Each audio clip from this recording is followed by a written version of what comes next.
really interesting situation here.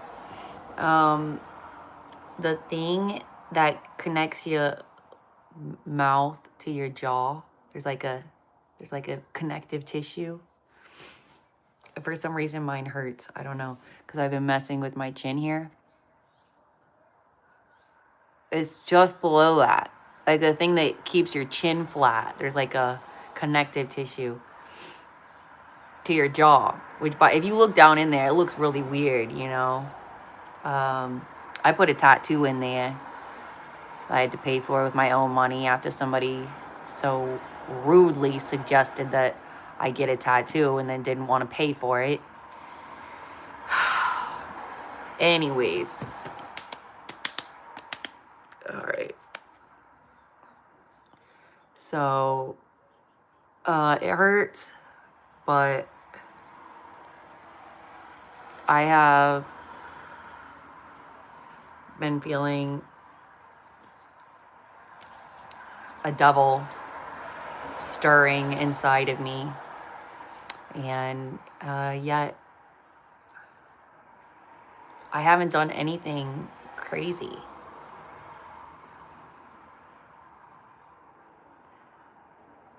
Yeah, so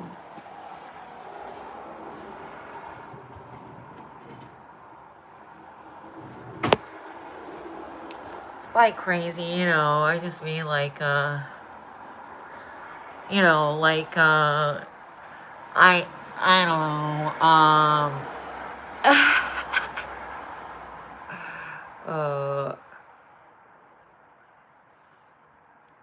You guys want to see my boogers? Here's the strategy.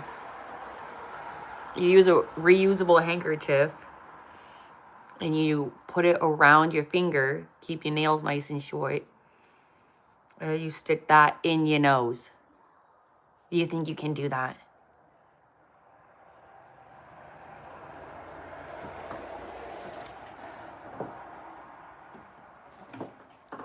Oh, you can. You're just not gonna. Okay, well, you can't be my friend if you don't effectively pick your nose. I'm sorry, but I will not make any exceptions.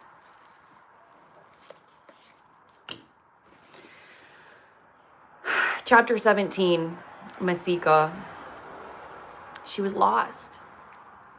The minutes bled into hours, and all Masika could do was replay the moment the maze swallowed up Ren, her body engulfed by the ravenous greenery.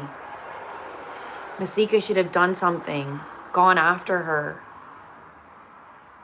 But she had only stood back and watched. She did her best not to dwell on it. Ren was smart and fast, and if anybody could get themselves out of a situation like that, it was her.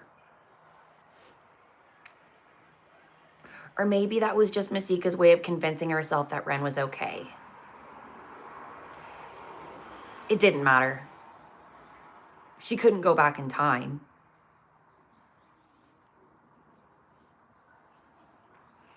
If she panicked, if she let herself succumb to the anxiety, there was no telling what would happen. She needed to remain focused, clear-headed. Her sanity was her ticket back to Blackwood, especially considering what was lurking inside the maze. A few minutes after Masika had first awoken in the maze, she had thought she'd heard Irene's voice calling out to her. She'd followed the sound of it before coming to a halt at a dead end. Irene had been standing there, except it hadn't been Irene, not really. This version of Irene had black teeth and eyes so red they appeared to be glowing. Her skin had been a sickly white, with bulbous veins snaking up her neck. She'd called Masika horrible names, said things Masika had always secretly feared Irene thought about her. Useless, broken, pathetic. And though Masika had been tempted to stick around, to get closer, An innate part of her knew it must be some sort of trick. And before she could change her mind, she'd sprinted away from the terrifying replica of Irene, not daring to glance back. Whatever it was, it hadn't followed her, and Masika had no intention of finding it again. She picked up her pace and let out a breath of determination, swallowing down any lingering anxiety. But the farther she walked, the more her mind began to wander, faded memories trickling in, with one in particular lingering in the forefront. "Do you always read like that, my little dove?" Catherine hovered over her with a teasing smile. Masika hadn't even realized her strange position. She was lying on a chair with her legs propped up against the backrest, head lolling backward, a copy of Elementary Transmutation Spells tucked between her hands. "I find it helps me concentrate," she replied coyly. Catherine sat down on the floor next to her. "Masika Sallow, have I mentioned that I find you positively fascinating?" Masika closed the book and sat up, facing her. "Catherine Clark, have I mentioned that I want to kiss you?" That night had been their first kiss. Masika could remember it vividly. Every small detail, every perfect moment. Unfortunately, that also meant she could remember everything that came afterward. The gaping rift that pushed them away from one another, the slow descent into madness. The last night she ever saw Catherine. The window was open. It was the first thing Masika noticed upon entering the room. A single candle was lit on the nightstand, the amber flame dancing in the breeze. "Catherine?" A heavy sense of unease sank into her heart. Somehow she knew something was wrong. Catherine's closet door had been left propped ajar. Masika pushed it open with a shaking hand, only to stagger backward when she saw what was inside. Dozens of papers had been taped to the walls of the closet, journal entries marked with blood. None of it made sense, ramblings with no beginning and no end. But there was one message, one repeating phrase that stuck out among the rest. "The soulless one will set you free." Masika was pulled out of the memory by a sound in the distance. At first she thought it might be the wind, the maze playing tricks on her. But then it dawned on her, this wasn't just a noise, it was a voice. Logically, she knew it could be one of the other nominees nearby, but something about the voice sounded strange, as though it were somehow all around her, above her, and below her. She came to an abrupt halt when she realized she recognized the voice. "Masika?" It was impossible. A trick.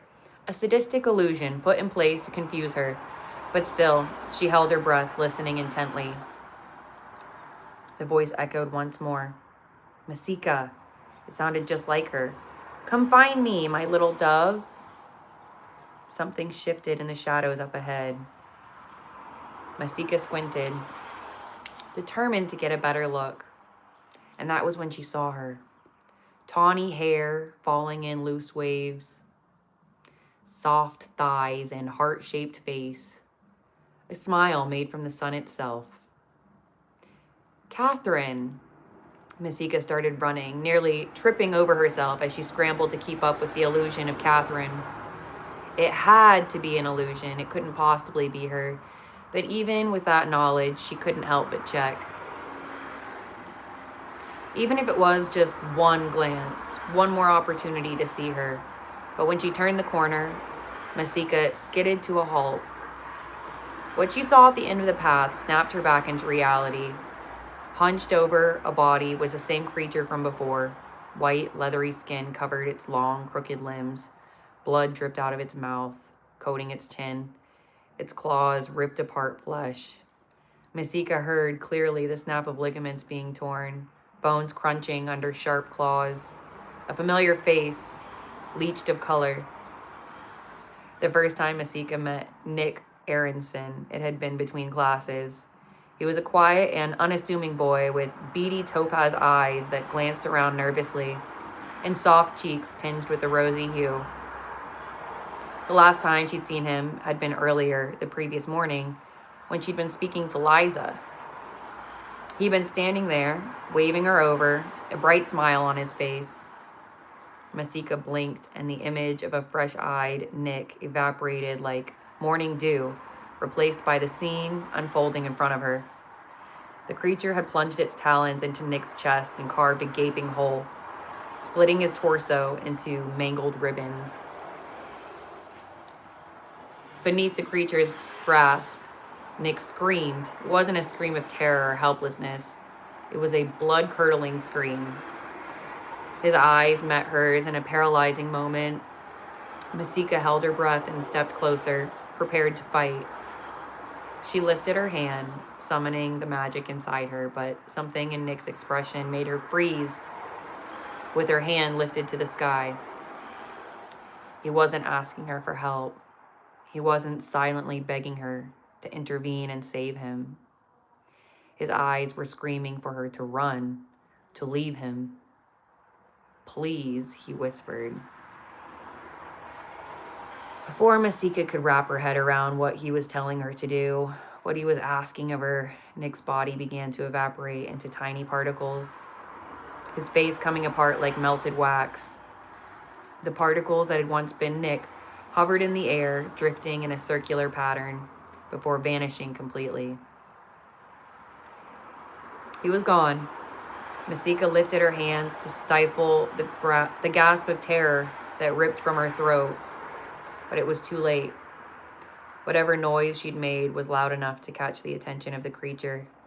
Its head snapped toward her, red eyes glowing in the darkness. This time, though, Masika was ready to fight. She let out a scream as she stretched her hand toward the creature and released a supersonic wave of pressure that sent it flying into the air and colliding with the hedge behind it. As the creature fought to right itself, Masika used the opportunity to summon a surge of corporeal magic into her veins, silver shards bursting from her fingertips. She reached her hand out, fury guiding her movements, and snapped the creature in half. The exhaustion was immediate, the cost of her magic weighing her down, pushing her onto her knees. When she glanced up, though, her sweat-slicked hair, she saw that the creature's torso had been severed in half, its blood-red eyes drained to empty white saucers. But there was no time to revel in her victory.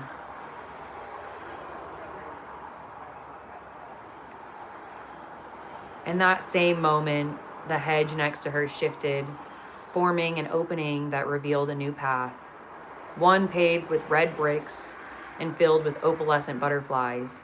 And though she wasn't entirely sure where it led, she lifted herself onto her feet and crossed through, hoping and praying that whatever was waiting for her on the other side was better than what she'd just left behind.